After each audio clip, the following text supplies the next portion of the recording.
માંડવીનગર ભાજપ તથા યુવા મોરચા દ્વારા માંડવીનગરના પ્રભારી અજીતસિંહ સુરમાજીના હસ્તે માંડવીનગરના તમામ વોર્ડમાં બાઇક રેલીનું પ્રસ્થાન કરાવ્યું હતું। માંડવીનગરના આશાપુરા માતાના મંદિરથી માતાજીના આશીર્વાદ લઈ બાઇક રેલીનું આયોજન કરવામાં આવ્યું હતું।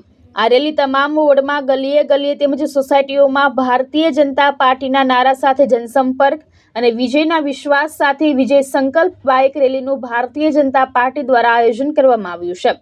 આ રેલીનું પ્રસ્થાન માંડવીનગર ભાજપના પ્રભારી અજીતસિંહ સુરમાજી દ્વારા કરવામાં આવ્યું હતું, જેમાં તમામ ઉમેદવારો તેમજ સંગઠનના સૌ પદાધિકારીઓ, યુવા મોરચાના હોદ્દેદારો, કાર્યકરો, નગરજનો બાઇક રેલીમાં જોડાયા હતા, જેના કારણે સમગ્ર નગર ભગવામય બનવા પામ્યું હતું અને ભારત માતા કી જય વંદે માતરમના નારાથી આખું નગર ગુંજી ઉઠ્યું હતું અને કાર્યકરોમાં નવો જોમ જુસ્સો પૂર્યો હતો। આ રેલીનો પ્રસ્થાન ધારાસભ્ય કુંવરજીભાઈ હળપતિના કાર્યાલય ખાતે સમાપન કરવામાં આવ્યું હતું।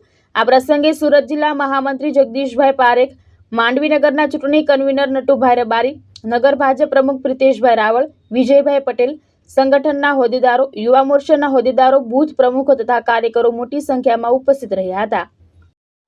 માંડવી નગરપાલિકાની ચૂંટણી અંતર્ગત ભારતીય જનતા પાર્ટી દ્વારા અને ભારતીય જનતા પાર્ટી યુવા મોરચા દ્વારા આજરોજ માંડવી નગરમાં ખૂબ મોટી વિશાળ બાઇક રેલીનું આયોજન કરવામાં આવ્યું અને આ બાઇક રેલી ગલીએ ગલીએ, ફળીએ ફળીએ,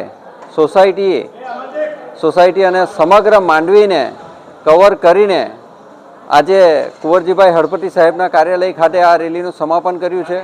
સવારે 10 કલાકેથી આ રેલીની શુભ શરૂઆત આશાપુરી માતાના મંદિરેથી કરવામાં આવેલી અને સમગ્ર ગામમાં, સમગ્ર નગરમાં આખું ભાજપમય વાતાવરણ બની જવા પામ્યું છે અને ભાજપના જયકારા સાથે ખૂબ સરસ વાતાવરણમાં આજે ખૂબ સારી સંખ્યામાં જ્યારે નગરજનો, યુવા મિત્રો આ બાઇક રેલીમાં જોડાયા હતા, તે તમામનો કાર્યકર્તા મિત્રોનો દિલથી અને હૃદયથી આભાર વ્યક્ત કરું છું। સાથે જ આ રેલીને ખૂબ સારી રીતે સફળ બનાવવા બદલ યુવા મોરચાએ પણ ખૂબ જહેમત ઉઠાવી હતી અને આ બાઇક રેલીમાં ભાગ લેનાર તમામ કાર્યકર્તાઓનો હું હૃદયથી આભાર માનું છું। આ રેલીને સફળ બનાવવા માટે સૌનો આભાર।